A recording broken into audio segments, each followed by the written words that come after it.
जय मसीह की और सुप्रभात। आज प्रभु का वचन हमारे लिए भजन संहिता 37 अध्याय का 5 पद। मैं इस आयत को पढ़ना चाहूँगा। अपने मार्ग की चिंता यहोवा पर छोड़ और उस पर भरोसा रख, वही पूरा करेगा। आमीन। मेरे प्रियो, परमेश्वर के बिना योजना ना बनाएं।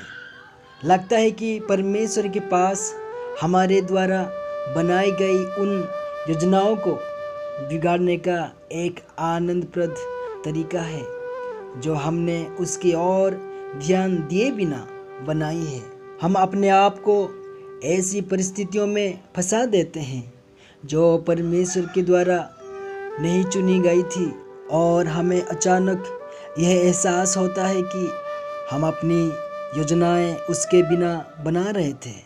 कि अपने जीवन के लिए योजना बनाते समय हमने उसे एक अत्यावश्यक जीवंत घटक नहीं समझा, और फिर भी जो एकमात्र बात हमें चिंता करने की संभावना तक से बचाएगी वह ये है कि हम परमेश्वर को सबसे बड़ा घटक समझते हुए अपनी सारी योजनाओं में लाएं। मेरे प्यारों, आत्मिक मामलों में परमेश्वर को पहला स्थान देना हमारे लिए सामान्य है, लेकिन हम सोचते हैं कि अपने जीवन के व्यवहारिक प्रतिदिन के मुद्दों में उसे पहला स्थान देना अनुचित और अनावश्यक है। यदि हम समझते हैं कि परमेश्वर के करीब आने से पहले हमें अपना आत्मिक मुकुट्टा पहनना होगा, तो हम कभी उसके करीब नहीं आ पाएंगे।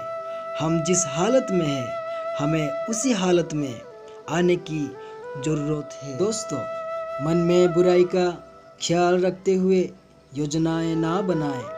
क्या परमेश्वर सचमुच चाहता है कि हम योजनाएं बनाते समय अपने चारों ओर पाए जाने वाली बुराइयों को ध्यान में ना रखें?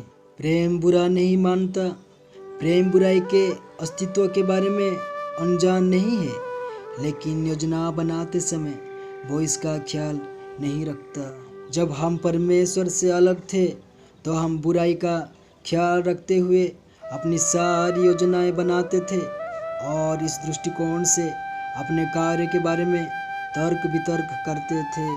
मेरे प्यारों, दुर्दिन का ख्याल रखते हुए योजनाएं ना बनाएं।